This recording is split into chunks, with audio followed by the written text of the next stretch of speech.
sang a whiskey lullaby.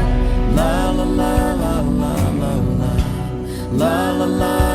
la la, la la la la la, la la la la la la.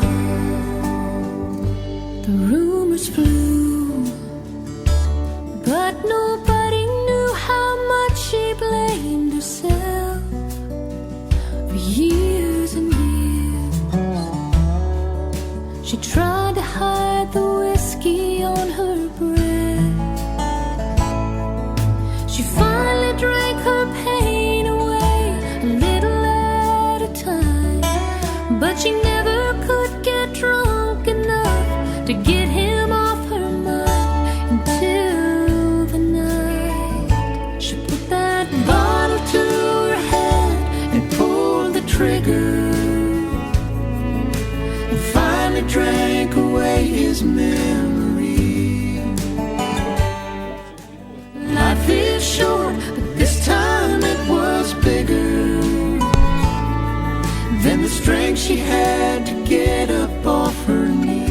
You're still tuned to Love 99.5 FM. Glad that you've been able to turn on your radio and have decided to spend your morning with us.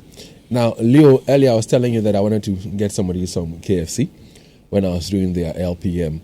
And you looked at me in a way that I was like, what, you want me to get you the KFC? And I said, no, I will not get it for you. But with this song choice, I've decided to buy you the KFC. Whiskey Lullaby from Alison Cruz featuring Brad Paisley on this one. Yeah. Good choice for the kind of weather we're having out there. So I've decided to buy you the KFC. Yeah, okay. I'll buy you the KFC. And as we speak, there's this viral, disease that has come. They call it the hemorrhagic conjunctivitis. Local parlance or terms, we call it Apollo. All right, Apollo is on now. And, all we're asking for you to do is to practice very good hand hygiene. All right, practice very good hand hygiene. So wash your hands frequently, use hand sanitizers as much as possible. Don't put your hands around your eye area and you'll be fine, all right? So talk to your children about it, all right? The Apollo is here with us. And like I said, the real name is hemorrhagic conjunctivitis. So be guided, be mindful, practice hand hygiene, and you will be fine. So it's exactly 30 minutes now, past 7. And Ohimini Teria's documentary, Whispers in the Dark, that centers on teenage and adolescent suicide, has, to some extent opened the Pandora's box as many people open up and share their own stories about their intentions at a point in time to take their own lives. Yeah, many people shared their stories with us yesterday when we began this conversation. Take a listen to one person who told us why, at a point in time, on 2 occasions, wanted to take his own life. Take a listen to this gentleman who sent us a voice note or a voice message yesterday on 05511119995. This is what he had to say. Good morning. I would like to share into this morning's discussion. I have to admit, I attempted suicide twice when I was a child. That's not a so proud moment of my life, but with looking back, I'm asking myself, why did I even contemplated that? And I believe it had to do with the fact that most of the time, I'm now a parent, as parents, we believe that providing the basic necessities for our children is enough. Kids have needs beyond those. We want that sense of belongingness. We want that sense of love and all that. My father was a police officer. He provided the needs and all that. But, policemen those times, I don't know about today, they were these disciplinarians. So they would rather discipline you and beat you to pop. And after that, he will always make comments like, ooh, I like those kind of stuff. Like they make you feel like your existence is a constant torment to them. You understand? I felt so alone and all that. Twice I attempted suicide. Twice I was caught by my younger siblings. and I don't know, but sometimes it's not enough to provide. They need you. They need. I can get. I can bring home my reports and get like 3 A's, 4 let's say 4 A's, 3 B's, and 1 C. And this man will just concentrate on my C and lambast you like you are the worst person in this world. I remember BC, a colleague of his in the office, the daughter had like grade 15 or so, and I had a single digit, and my dad was concentrating on the what subject was that? French, where I couldn't do well. He was so mad at me and blah blah blah. And this lady who had 15, the mother had organized a party and told my father to invite me to come over. Can you imagine? And so sometimes we need love, we need the encouragement. Obiabanye. It's up to you to teach them, show them love. The punishment doesn't always work, and sometimes as parents we have to be very careful with our words. Yes, as parents we need to be very mindful with our words. And one of the things that he said that touched me was the fact that he said, the father would say, "Ooh, kra kra mepe." I mean, what would make a parent say this to his own child? What would make you say this to your own child? You have a child who's done very well in, examination, and you focus only your attention on what? The French that he did not do well in. Listen, many more people shared, their thoughts with us, their experiences with us. They opened themselves to us yesterday. And it is disturbing that children have such thoughts. Very, very disturbing, very, very worrying that, children have such thoughts. There are some children, who said to us yesterday, for example, that it got a point in time where they felt that they were not loved by their parents. The parents never loved them. And that they loved other siblings more than they loved them. But the question is, should that motivate you, encourage you, or push you to want to take your own life? Now, Leo is still with me in the Studios of Love 97.5. And Leo, yesterday after the show, and before I even tell you that, let me tell our listeners what we really intend to do this morning. So, like I was saying a while ago, it is quite disturbing that children have such thoughts. I mean, it's very, very worrying. So on the show today, what we intend to do is to engage with a father. Now, after the conversation yesterday, many, many more people got in touch with me. And I'm surprised as to how they're able to get my telephone number, actually. But they got in touch with me and telling me a lot of their own personal issues. So we have decided to continue this conversation about, children wanting to take their own lives and all that. And one of the persons who got in touch with me yesterday is a boss of mine. And, he called. I mean, so he's a father. And he'll be sharing his own experience with us this morning. I mean, his daughter, at a point in time, wanted to take, her own life. So he'll be telling us how he got the news, how he felt about it, how the daughter is doing right now. He's going to open up to us. So what we're asking for you to also do is to open up to us this morning and share your stories with us. But most importantly, speak to parents, speak to children, speak to these adolescents. Say something to them that would let them know that taking your life is not the best way out. All right? Our WhatsApp number is 055-1111-995. That's our WhatsApp number. 055-1111-995. Record a message sharing with us your own experience with taking your life, or somebody who wanted to take his or her life, or somebody who took his life. Share those stories that you know with us. All right? But like I said, most importantly, send a message to a child who is contemplating suicide as we speak. Because we know that a 7-year-old committed suicide, a 7-year-old. What stress, what pressures would be on a 7-year-old to make him want to take his life? We know that a 14-year-old took his life. And Ohemin shared that with us yesterday.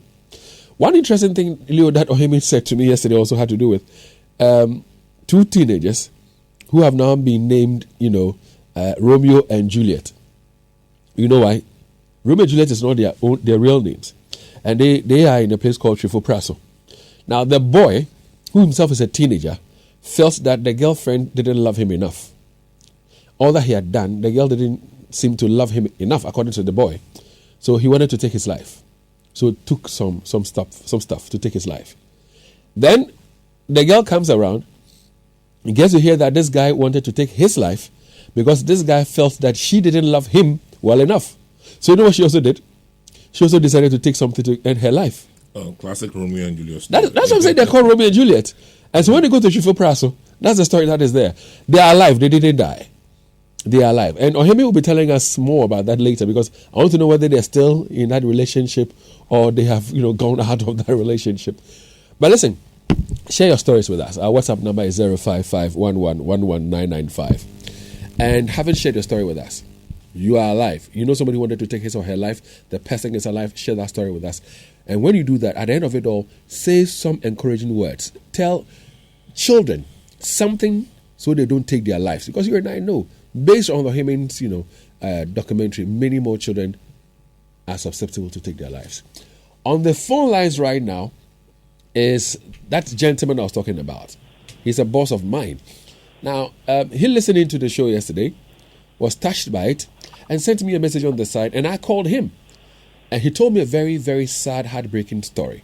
And that is why he is on. He's a father, and he's going to share the story with us. Chief, good morning to you. David, good morning. Well, I trust you're well? I am not well. You're not well? I am not. What do you mean by you're not well? I mean, how come you're not well?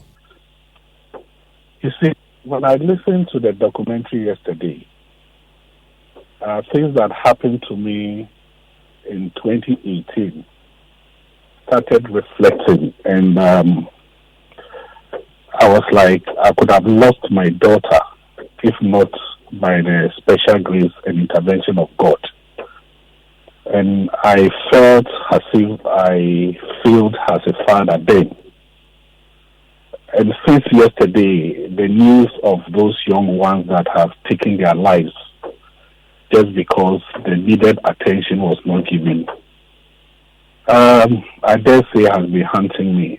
I would have been a victim. So if I tell you I'm well, I am not. The gravest crime to commit is to commit crime against children. And as parents, we have to make sure that we don't commit such crimes. Children don't need only school fees. They don't need only clothes. They don't need only money for Christmas. They need more than that. And the more we get to know of these things, the better for us. So, now, let me ask this question. Based on what you just said, I mean, children don't just need to be fed, to be clothed, for their fees to be paid, or for them to be given whatever at Christmas. Would you, before we touch on your daughter's issue, do I sense that you are blaming yourself somewhat for her wanting to have taken her life some 5 years ago? Oh, yes, David, I do. You see, the family, it's a father, a mother, and when children are in, children. And for all intent and purposes, they are supposed to be under one roof. But because of exigencies of life and economic reasons, we now have a lot of distant relationships. And when children come in, I wouldn't advise anybody to decide to live apart just because of economic reasons. I have said this to people that know me very well. I decided to share the story because it may help someone. I don't have the permission of my family to do that. That is why I wouldn't mention names. And I want us to see the responsibility of parents on children, responsibility of society on children, and of systems wherever we live. This story happened in a different jurisdiction. And I dare say that if it had happened in Ghana, God forbid, I probably would have lost my daughter. You don't trust in our system? You think that we will not be able to pick these things up? Why are you thinking so? We don't have the necessary systems that could detect such things. Either we don't care about it or we think it will never happen to us. So at this point in time, let me take my listeners out of the suspense. So in 2018, 5 years ago, according to you, you nearly lost your daughter. You are saying that she's not in this jurisdiction. So I take it that she's not in Ghana. No, she's not. What really happened? So my family lives in London. My wife and my 3 children, they live in London. And in 2018, my daughter was 14 years old then, just about completing her year 11. And you see, my daughter is someone that keeps to herself a lot. She reads a lot. So she does well in school. She's always on top of her class. So we thought that, wow, everything is okay. She goes to church, goes about her life, not knowing she was dealing with issue of self-esteem. She believed she was growing too big. And most of her closest friends have got this figure that they can wear anything that they want. Unfortunately, I live in Ghana. I'm sure you know, in London, you have to do 2-3 jobs to be able to make ends meet. My wife was always working. She does day and night back to back. On Sundays, when she's at home, she goes to church, she rests and all that. So my daughter was not able to discuss her problems with anyone. She rather resorted into research and kept an online journal where she writes down whatever she was feeling. And it got to a point that later the journal was found online. It got to a point that she came to the conclusion that the only way to get out of this mystery was to end her life. It took the good intervention of her teacher to find out what was going on in her life. Apparently, when she's in school, when they are on break, she'll rather be in the library or just stay back in the class. The slightest thing that disturbs her, instead of talking to people, she will start crying. So the teacher took an interest in her and started asking her questions. And lo and behold, she started opening up to the teacher. So the teacher got in touch with my wife that this is what is going on in the life of my daughter. She has not been able to explain everything. And then they sent her to a psychologist. It was the psychologist that was able to identify her problem. And David, what we found out when I was told, I was in Ghana going about, I've been traveling to see them, visit them when I'm on leave. But when this still happened, my wife told me what was going on. I sought permission from my office and I went. I went for 4 weeks. I thought everything was okay, and then I came back. And later, the psychologist wrote to me that I have to be in London. Whatever, I should just leave it and come because of my daughter's mental issue. So I went to my boss. He was so gracious, and then I left. I was in London for 6 months, continuously. And David, what we found out was that my daughter had made plans on how she was going to take her life by using a certain drug that I don't want to mention the name. I can tell you of her because somebody might want to try it. She has researched on the quantum of dosage that she will take because she wants to go without any pain. And what had saved her, she wanted to do it on 3 occasions. The main reason why she did not do it is that my last born, who was about 3 years old then, doesn't sleep with anybody. It is only my daughter's bed that he sleeps on. And according to what my daughter wrote in the journal, each time she wanted to take that medication, she looks at her younger brother and then she asks herself, so if she goes by tomorrow morning, what will this boy do in the evening? Where would he sleep? And on 3 occasions, she tried, and because of the younger brother, she couldn't take those medications. David, you have seen pictures of my daughter. I was discussing that. I mean, once you've mentioned it, let me discuss that with you. I was telling you a while ago, when I saw your daughter's picture, I was like, wow, pretty girl. And Leo Stanley says, wow, he likes her already. So when you mentioned that your daughter was not comfortable with her stature, and that was eating her up, and she wanted to take her life, Leo said something I cannot say on air. But she's pretty. Very pretty. Leo, you've seen the picture of the girl as well. I mean, it looks like I know who my in-law is going to be. Okay, so now he has said this on air. I didn't say it on air. So it beats my mind that she is not comfortable with the kind of stature she has? Right now, with the help of people around her, the school, the system, and all that, she's super fabulous with her physique. She's super fabulous. And you see, I'm trying not to break down because, David, this thing could have, as a family, as a parent, we had paid a little bit more attention to the way she was feeling, because that we saw that she had written down. It's heartbreaking. It's heartbreaking. And it took almost a year and more for her to go through psychological evaluation, counseling, to be able to come back to herself. And the good thing was that I then realized the need for parents to be together.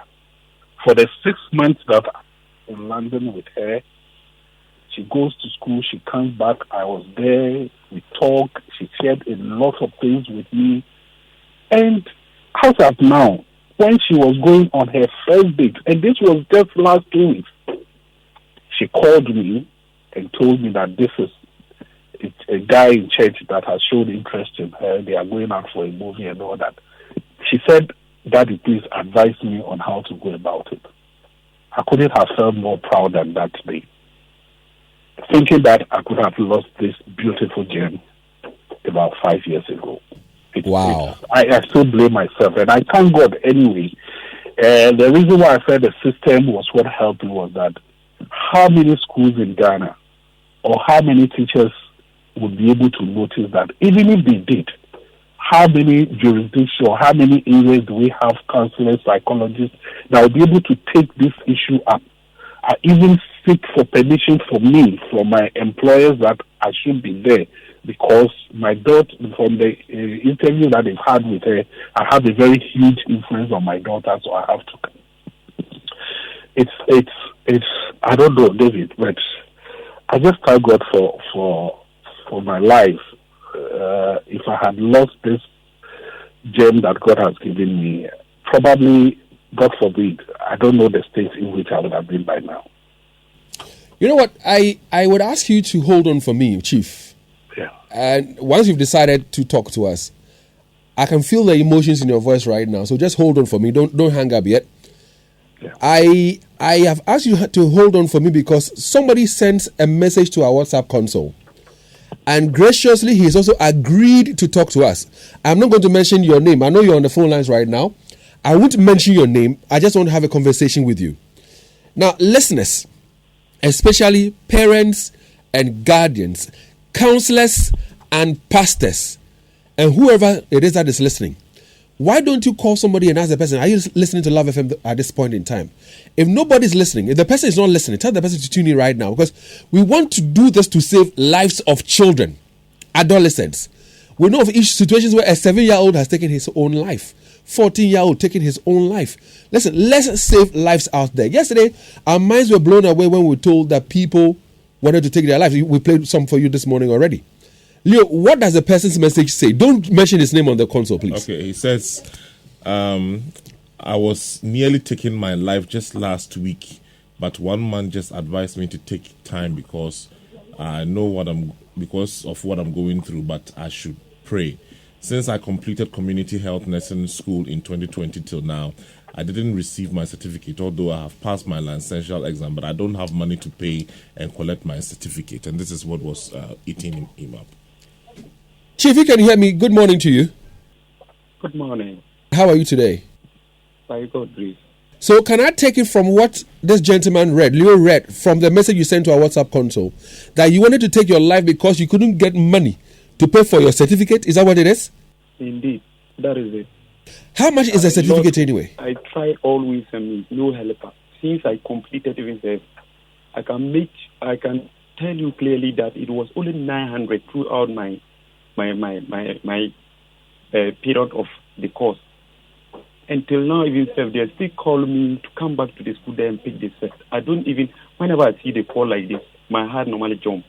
Do I get it, my brother, that the amount of money you need to have your certificate is 900 Ghana cedis?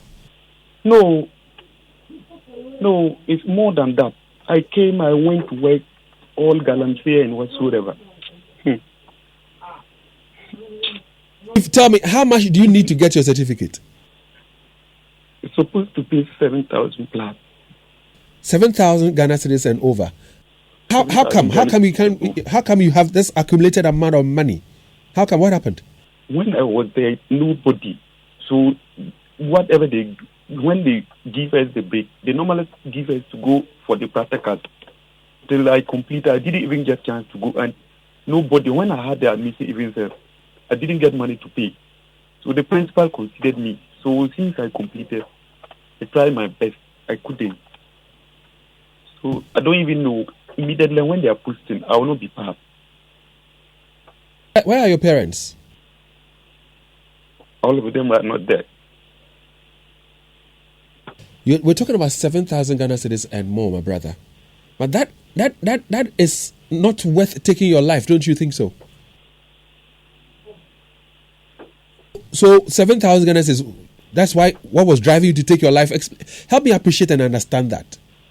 Couldn't you have decided to work somewhere else, like you said you did some Galamsey? Can't you have done some work to raise the 7,000 Ghana cedis? Why did you want to take your life? Because of the 7,000 Ghana cedis. Explain to me, please. Please, I try always. Not even that decision. I try to. I tried since I completed. I worked all over. Where to even raise the money? You will not even get the job. Neither talking about to raise the money. Pass very well. Did you pass very well? Yes, I passed. I didn't even get referred. As I'm speaking to you, my set is over there. Minister of Health Directorate in Tamale. Everything is intact there. So somebody saw you, advised you, suggested to you to pray instead of taking your life. The man just made me and said he's having the same problem, but he will tell me that we should pray because he was working at airport in Accra and he was sacked over there. I don't know all this, but I was sitting. It was getting night, so he asked the reason why I was sitting there. So and as we speak, my brother, have you forgone the thoughts of committing suicide? Have you decided not to commit suicide, to take your life?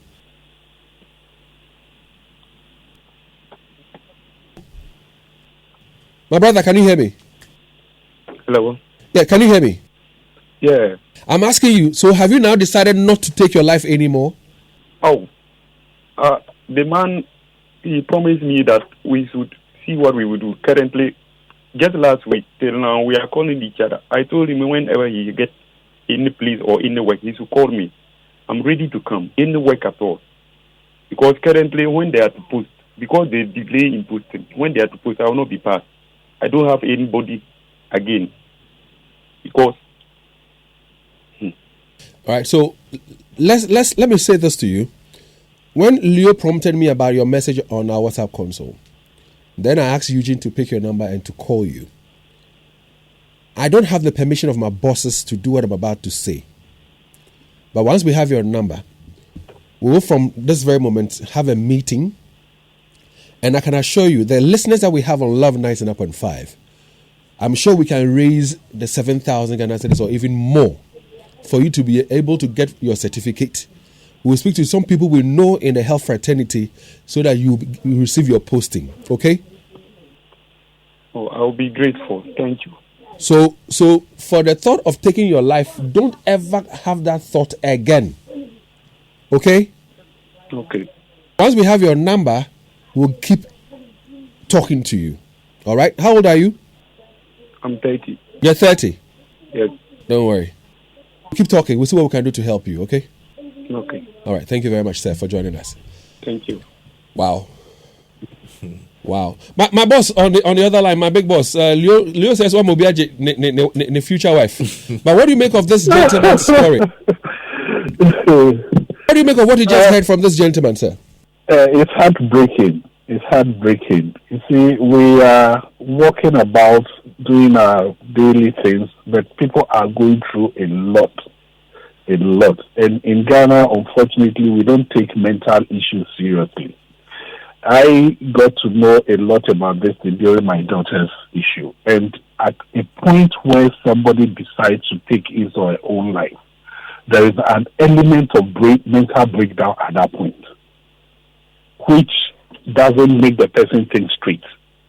So nobody in his or her right will take his or her own life. So it's time we start taking mental issues very, very seriously. Not everybody is okay. And it is worse in this kind of jurisdiction because of the myriad of things that everybody is going, is happening to people. There is congestion, there is traffic, there is unemployment, there is hardship, a whole lot. A lot of people that cannot even pay their rent. A lot of mothers that cannot even get the right formula to give their children. Who is looking out for these people? And I think it's something that as a society we have to come together and address. Most of our psychiatric hospitals in Ghana are all in a very bad state, thinking that it is only people that are not correct upstairs that go there. So there is no need for us to take care of those things. It's sad. It's sad. And when it goes down to children are innocent. Nobody asks us to bring them forth. They were somewhere else enjoying their life. And we decided to meet and then give birth to them. If we cannot take care of them, then why are we giving birth to them? We should just let them be. So what I'm going to do now is this. I've got some great news. I'm not going to mention who the person is, but the person is listening and has promised to give the gentleman. And gentlemen, I hope you're listening. No, you said you need 7,000 Ghana cedis to get your certificate. Somebody says he's going to give us 3,000 Ghana cedis out of the 7,000 Ghana cedis this very morning. Charlie, God bless you, sir. He does these things. He doesn't want us to mention his name. God knows what you do. God knows how kind your heart is. God bless you, sir. But my brother, you have 3,000 Ghana cedis. We have 4,000 Ghana cedis to go. We'll do more than 4,000 Ghana cedis shortly. Charlie, God bless you. So, Chief, my brother, have a smile on your face. I nearly mentioned your name in the message you sent. So have a smile on your face. Because there's 7,000 Ghana cedis. We have 3,000 Ghana cedis out of it right now. We're getting closer. And I haven't even spoken to our management to give us permission to do this. But Chief, you know yourself. Around the labor area, Charlie, let me share what it. Let me share P. Getting emotional. Yeah. It's Charlie, sad, huh? You know, David. When I spoke to the gentleman before I put it on, I was telling the Zambia and the boys in MCR that Charlie, we are lucky. We're blessed. We're not lucky. Actually. We are blessed. Sometimes you hear that, and when I received the call about the 3,000. You can see I'm emotional, but David, it's sad and what people are going through. On a daily basis, I don't pay your due at Filia. Actually, you hear that. That's but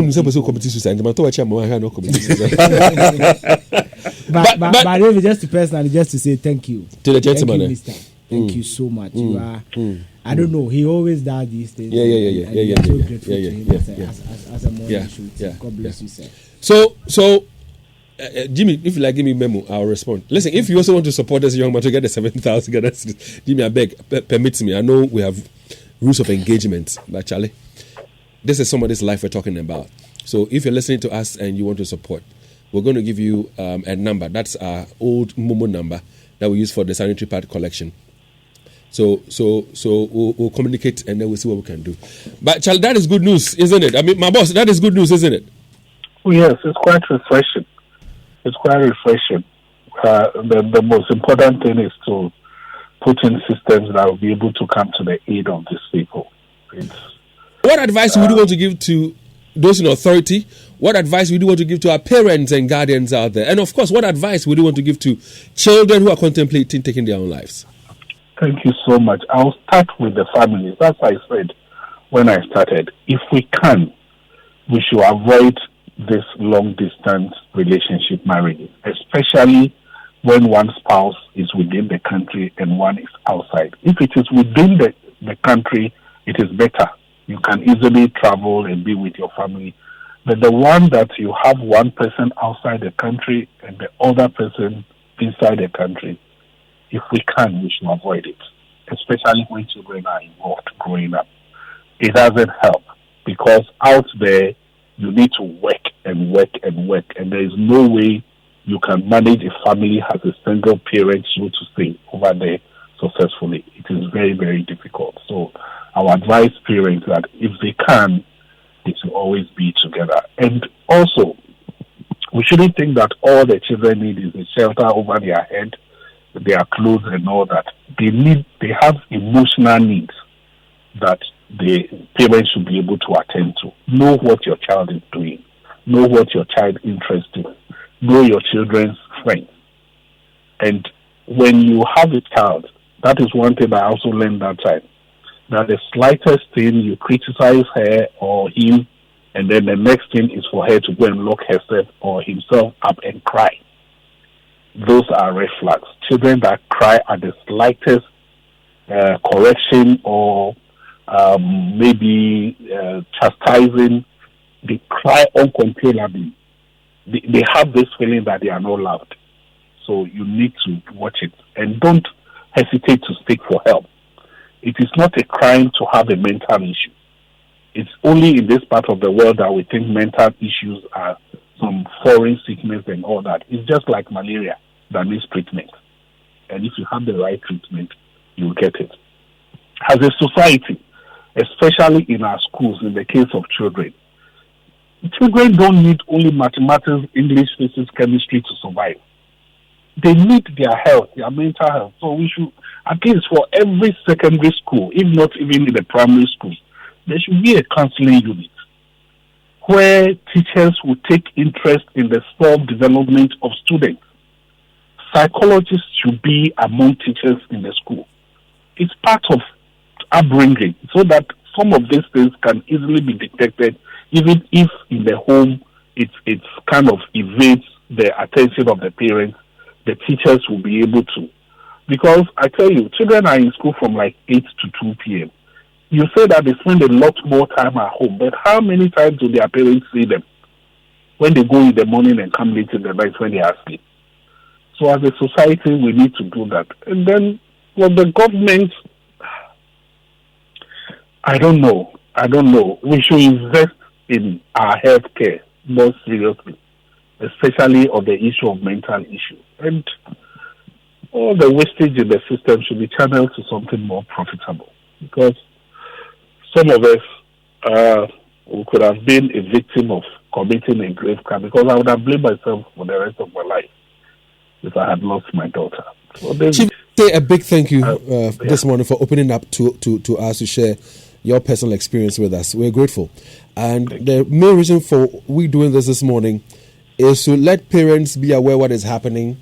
The fact that all is not well with the children. You might think that you're paying the fees and buying them the clothing and doing whatever you have to do for them. You might think all is well with them, but indeed there's not. So we need to open our minds and our eyes and be observant. And to teachers out there, a lot also depends on you. But again, before you go, somebody has also sent me a message, and he says, well, he wants to interview this young man, want to give him a banking job, and the salary is about 1,700 and above per month. That's the message the person sends. Says and he wants to interview this morning. So let's get the gentleman back and prepare his mind for an interview at 10 a.m. this morning. I don't know, it's too early, but he's going to be employed by a bank, and he'll be earning some 1,700 cedis a month and above. So, Chief, thank you very much for your time with us. We're grateful to you, sir, for making time to speak to us. Tell you that my daughter is coming home in December. I'm going to her next month.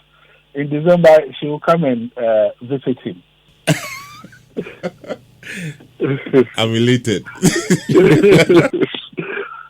All right. Have a nice day. She's going to come down with her date. We take her to watch the movie. So, David, enemy of progress. So it's now 6 minutes past 8, and it's been a very interesting morning so far. Listeners, you can call us on 03220-83596, 03220-83597, 03220-83598. What do you have to say about all that you've heard from yesterday and today? And for tomorrow, we're going to have part 3 of this conversation tomorrow. We're going to have a psychologist, a psychiatrist. We're going to have experts with us in the studios of Love 99.5 to see how we can identify these things and what we can do about them when they emanate. All right? So that's for tomorrow. But like I said, let me see if I say Ima, it's normal because a lot of Imas exist. So Ima, you called us. In fact, you sent a message talking about you wanted to commit suicide last week. Somebody has promised you 3,000 Ghana cedis. And then somebody wants to give you a job, a banking job. that will fetch you some 1,700 cedis and above. All right, so Yima, that's some good news there. So we'll be getting in touch with you again shortly, Yima. But call us now. Let's hear from you. What have you heard so far? What do you also want to share? What would you want to say to young ones who are contemplating taking their own lives? Hi, good morning. Hello, good morning. Hello. Good morning. Okay, let's try a different caller. Good morning. Yeah, hello. Good morning, Dave. Yes, boss. Do you mind telling us your name, please? Yeah, my name is Isaac. Isaac, good to have you, sir. Let's hear you. Yeah, I want to commend you so much for this program, and I want to say that to these ones that we are hearing, because there are people who are going through lots and lots and lots of things. You see, economically, the atmosphere isn't so conducive, and it's a recipe for some of these things. And so I would urge you that you continue with this, with the advices and all that. I think it would help. So God bless you so much for this program. Isaac, thank you very much, sir, and we're grateful that you've done the listening and also for sharing your own thoughts with us. Thank you very much, Isaac. Hi, good morning. Hi, good morning, Dave. Yes, boss. What's your name, please? Yeah, Dave, this is Max from TUC. Max, good to have you, sir. Let's hear you, boss. Good. It's good morning again. It's always a privilege to listen to you. Thank you for the good work you're doing for Kumasi and Ghana as a whole. It's an eye-opener for us as parents. Children don't need the booze and the ice creams and all that. We need to be closer to them at all times. Dave, myself, I think I also want to help the gentleman with certificate issue 500 cities. Well, thank you very much, Isaac. And so take his number for me. Take Isaac's number. Is Isaac still on? Max. Sorry. Isaac was the first caller. Take Max's number. Max, I'll get in touch with you. Right. And so now we have 3,005. We're still going forward. Thank you very much, Max, for joining us. Thank you, Dave. Right. Yes, sir. Hi, good morning. Hello? Yeah, good morning, Dave. All right, so this is Ken. Hi, Ken. Welcome, sir. I hope you are doing well. The Lord is my shepherd, and I'm excited this morning because of the help that is coming through. You know what? I think it's about time that we do think about this philosophy of creation. You see, God created us to be each other's keeper. The reason why all these things are going on has to do with the fact that we only care about ourselves. Looking at what the man said, not the guy with the set, what the man said. You see, it was like children, the daughter was in need of something, was feeling something, or was in difficult tax, but nobody cares. All that we care was, let me give you an example of what happened if there is more time. When I was doing my national service, there was this girl who was kind of introverted. That was what they thought, or that was what they see, the teachers. They thought she doesn't talk to anybody because that's her character. And there's this word that they used to say to her, so, or ahia or something like that. Not knowing she was going through a lot, which has to do with those that she was staying with. You know, after school, after everybody have gone home, she will go home, do her choice, and then come back to the school and sleep in the classroom at night. It took the intervention of her friends, those who were close to her, to get close to me and tell me, say, this is what is going on in her life. And I have to help her through this thing. She told me a lot about what was going on at home, what was happening to her at home before we helped her out. And now I think she has completed university. David, we should be each other's keeper. And the guy with the set, I believe with God's intervention, we will come to his aid and help him out. Good morning. Well, good morning, Ken, and thanks very much for calling us. Max, bless you. And Isaac as well, thanks very much for calling us. And we have more calls on the phone lines. But don't worry, tomorrow we'll have a part 3. Part 3 is where we'll be having the experts join us in the studios for us to look out for the right things that we need to be looking out for and how we can help these young ones. Hi, good morning. Yeah, good morning, David. Yes, boss. What's your name, sir? Yeah, I'm Jerry. Oh, Jerry. David, I must commend you for this particular topic that you've been discussing. I mean, you've been discussing it for quite long, and I appreciate it. Because this is a major issue that is going on in the country, that there's no solution to it. Because a lot of people are having this kind of mental challenges, psychological trauma, and another thing. Me personally, I had mine from last year to date, and I didn't even know where to turn to, who to help me overcome the challenge that I was having. So it is something that we need to tackle it with a lot of time and then seriousness and resources. So this thing shouldn't end here. This discussion shouldn't end here. We should fight and push so that certain measures will be implemented, especially into our various schools, from the basic to even to the university level. So I will comment for this particular topic. Thank you very much, and continue doing the good work for Father Ghana. Thank you very much, sir. Thank you very much, sir. Hi, good morning. Good morning. How are you? I'm well, Nana Kweku. Let's hear you, sir. This thing that is going on, I want to blame it on the social fiber, the breakdown of social fiber, and then family bonding. And then the neglect of our local culture and proverbs. You see, back in the days, we had these proverbs, and it's still there. Abuboko suya, adi ebeye said that. Adi saya, unim diobenya. Unya wuya, unim diobenya. Meaning, no matter how your circumstances might be, there is hope. And if adenya chunkwa, which means nyamini ndio debema one. Si wo ma de obidia o ma de enchen. Some of these proverbs are dead, and then the people bringing up their children, giving them these proverbs, they tend to teach them English, culture that is alien to us.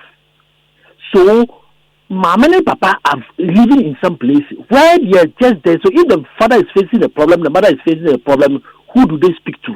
But the extended families being there, who could have at least, the child could have gotten some sort of love, comfort from extended family is no longer there. So please, let's go back to our roots. And we advocate that, please, no matter your circumstances, the solution is not taking away your life.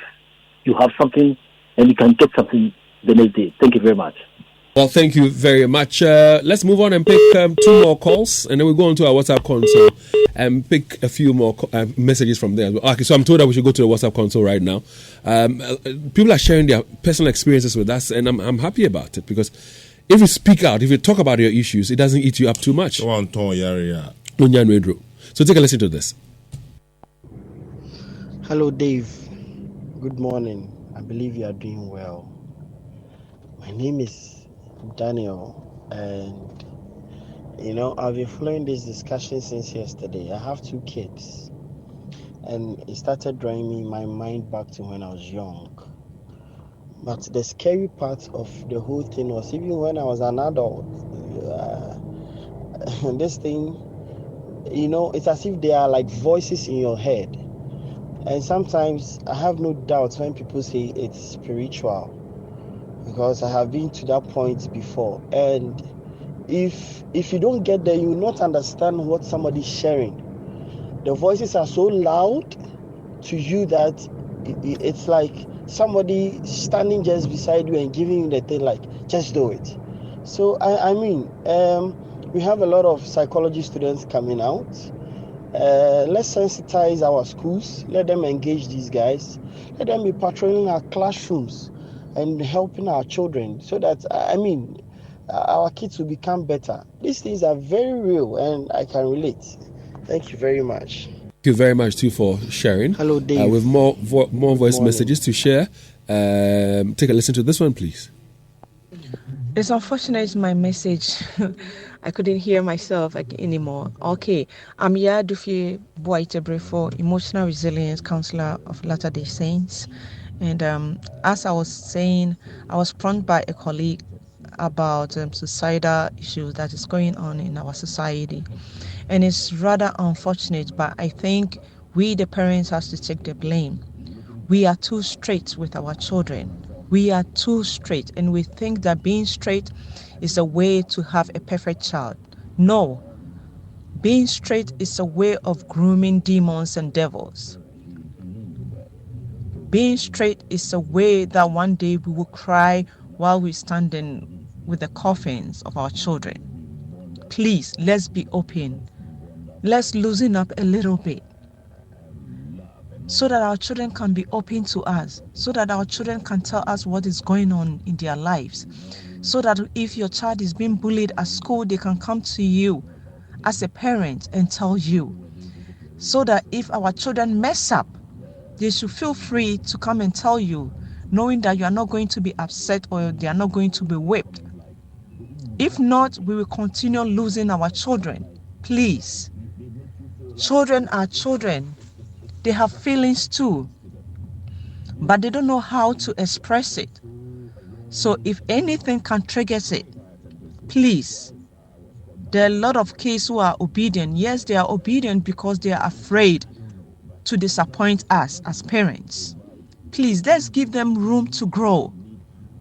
Let's give them room to grow. Our culture of a way of bringing our children is failing us. Well, thank you very much for sending that in. And on Facebook, Isaac Kweku Ampa says, good morning, David. My problem with this issue is some parents accepting that their wards have such issues. Parents do well to accept. Then we all can move on. Thanks, and God bless you for such topics. Well, thanks for listening as well.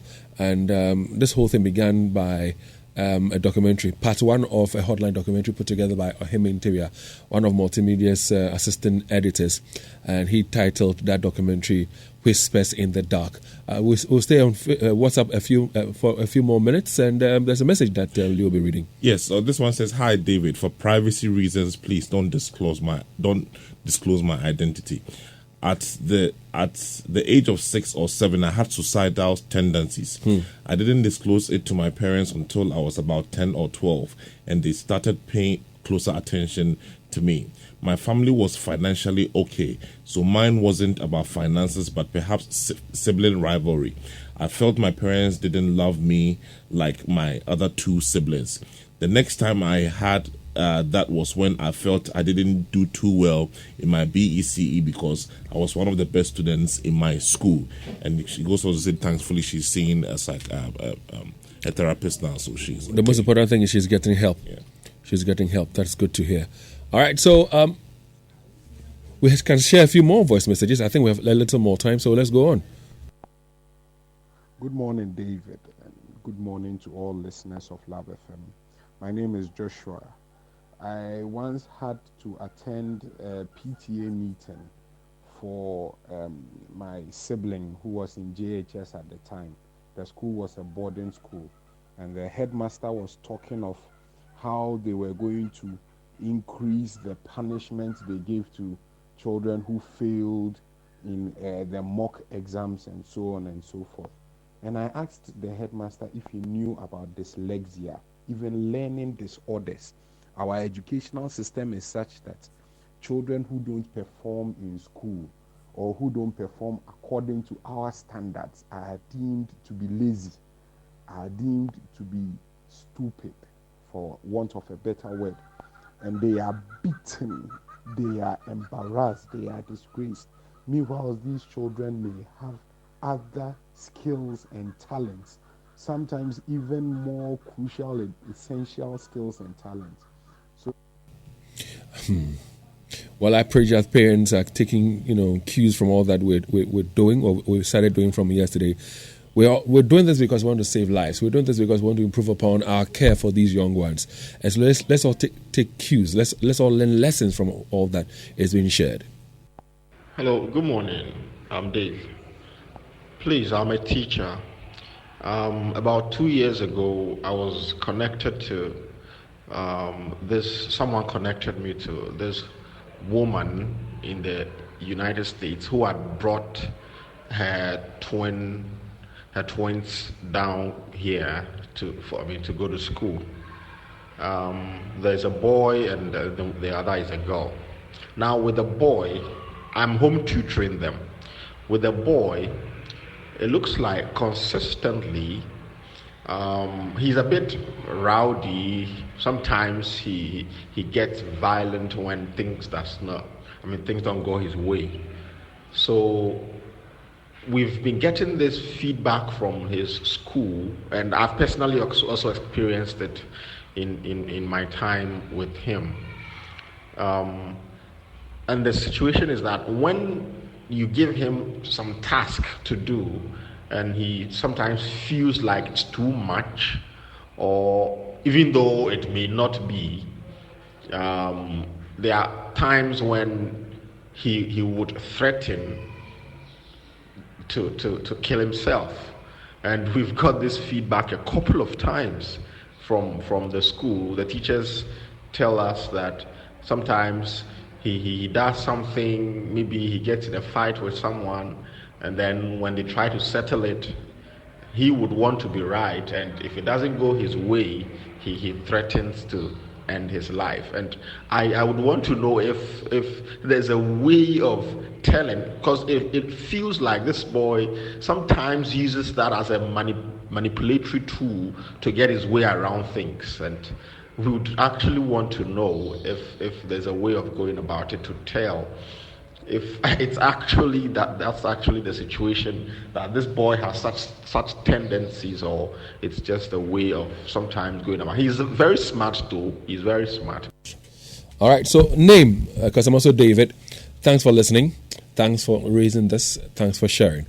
Now, as to how we can identify and pick and what we can do, that is why we're going to have a part 3 of this conversation tomorrow. Because tomorrow we're going to have a psychologist with us. Tomorrow we're going to have a psychiatrist with us. They'll be telling us what we need to look out for, what help we can give to such children and stuff like that. So I plead with you not to miss tomorrow's edition. I am not the expert. I will not be able to tell you what to look out for and what to do and all that. Yeah, so people who are having hallucinations, the schizophrenics and all that, it's on tomorrow. The experts will join us tomorrow for a part 3 of this conversation. So please, David, make sure you tune in tomorrow morning, same time, and let's all learn together. Meanwhile, what is your preferred color of tank? Well, Syntex has it.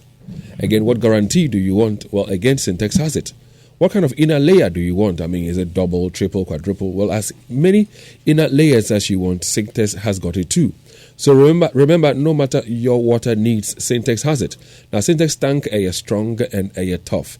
Now, they have over 300 agents nationwide. And to order a tank, all you need to do is get a phone and dial 0244 335 168. Again, it is 0244 335 168. Now, you can also visit Syntex Tank on social media at Syntex Ghana, or you can shop online on www.syntexgh.com. Syntex are strong, are tough. Now, again, let me tell you about Bigo soft drinks. All right, good morning to you, by the way. And wake up to a new taste of Bigo Cola.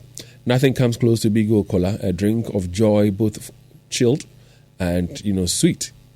Bigo Drink is a range of soft drinks developed, bottled, and distributed in Ghana by Trillium Industrial Ghana. Now, Bigo Cola drink offers a great taste and superior value to consumers. It's for your parties, your weddings, your funerals, and all occasion. Reach out for Bigo drinks. Now, for the school children, I bet you that is the right drink for them. It is the drink of choice. So anytime you want to drink a drink to quench your thirst, reach out for Bigo Cola and feel the taste of nature. For bulk purchases, please call 03221 90877. It is 03221 90877. It's a quality product from Trillium Industries. Now let's talk about how we can go work abroad or how you can school abroad. If you've been searching for the best place for your IELTS, your SAT, and your GRE tuition, well, this is good news for you because you want to go study abroad or you want to go work abroad. Listen, then you need to go to Zest Consult. It is the number one place for you. Zest Consult has taught over 5,000 individuals to pass their, IELTS, the SAT, and of course the GRE. And listen, over 3,000 nurses, midwives, and other workers have passed their IELTS through Zest Consult to work in the UK and the United States of America. Some have even also, passed their IELTS to also apply for schools outside the country. Now, a number of students have also acquired scholarships through Zest Consult to study abroad for their undergraduate and postgraduate programs through their SAT and GRE tuition. Now, they can help you study in the UK, in the USA, in Germany, in Australia, China, and other places, and even go there study under scholarships. Now, that's not all they are into, because Zest Consult is also into real estate services. Now, they assist in the selling or buying of buildings and litigation-free lands. Locate Zest Consult at Kumasi Cultural Center, or you can also find their second office near the Kumasi Airport Runabout. Call Zest Consult on 0555 631 633. Call them now. You want to go study abroad, you want to go work abroad, they can help you. Call 0555 631 633 or 050 9092 Zest Consult. Excellence is their hallmark. Now, with that out of the way, let me tell you about something that the KNUST, distance learning program is doing to help people who would want to further their education. All right, education never ends, so go for it. And so the Institute of Distance Learning, KNUST, announces that application e-vouchers for admissions into diploma, undergraduate and postgraduate programs through the distance learning mode, are now available. They are on sale. Now, diploma programs on offer include architectural technology, business administration, information technology, and many more. Now, the undergraduate programs on offer also include business administration with 7 options, quantity surveying, and construction economics, and construction technology and management.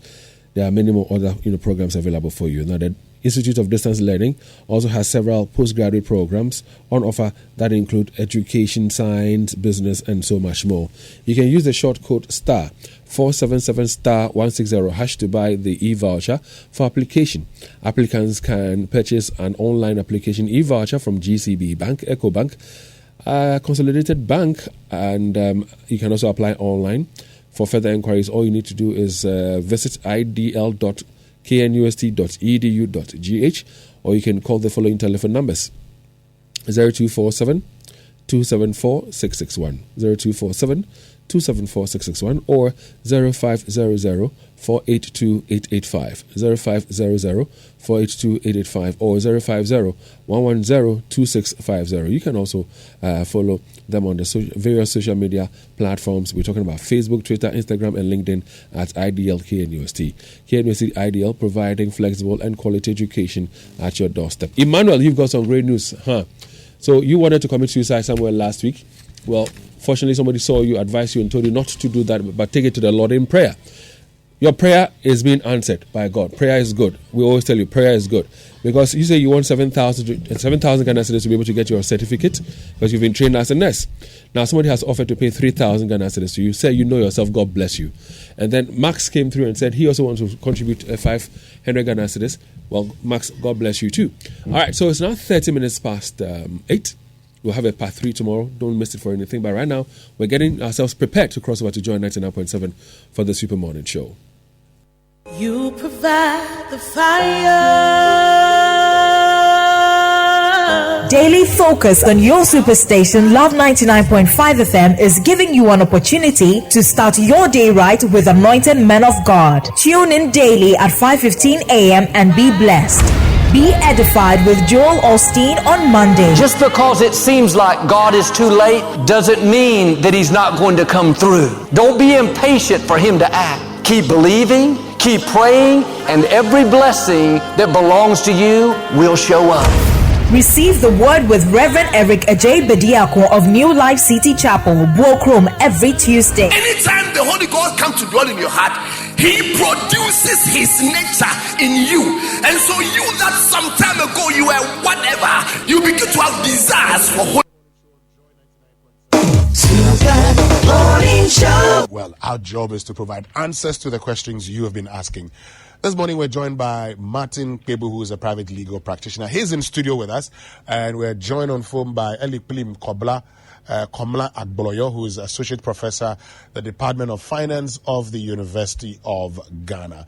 And we're having this all-important conversation. Martin, good morning, and thank you very much for joining us. Morning, Winston. Good to be here. Yeah, great to see you. Mm-hmm. But before we get into all the conversation, on Saturday, on Newsfile, Martin was there. We had a conversation also about the Bank of Ghana. Mm-hmm. Let's just go for a wrap of that conversation, and then we'll come back and start the discussions. And they said build a hospital. So no one is saying that the Bank of Ghana cannot build. But how did they build the hospital? They built the hospital from the profits they had made.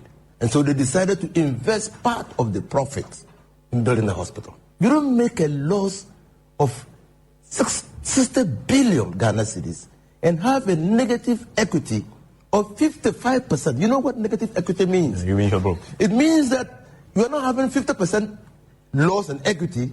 You are not having 100% loss in equity. You are having more than 100% loss in equity. That is minus 55. You are so deep in the hole that you have still found money to invest in building the hospital. The symptoms of an issue rather than the cause. We should be looking at a 5 billion haircut, not a 250 million building. If what happened to the Bank of Ghana in 2022 had not happened, nobody would be talking about this building, or even the expenses that has become an issue, the increase in expenses. Nobody will be talking about this. These are all just symptoms of a problem. We should be addressing the cause. What happened that led us into this situation, where now Bank of Ghana is spending 250 million on a new office and it becomes a national issue. What constitutes as an emergency, for which then the central bank can provide certain overdraft or loans or whatever to the government. If you look at the current act, there's a weakness in there, and the weakness in there, in my view, is what has been exploited by the Treasury and forced almost the central bank to lend quite beyond what was even originally budgeted for in the mid-year budget. We are dealing with BOG fairly to the extent that we are asking the governor and the two deputies to resign because they've been co-architects of this, our economic hardship. Yeah, Dr. Addison and his two deputies are co-architects of this economic hardship that we are facing. The time they were printing 35 billion for the government in 2021, didn't they know that it will have repercussions? At the time they printed 45 billion for the government in 2022, didn't they know it will have repercussions?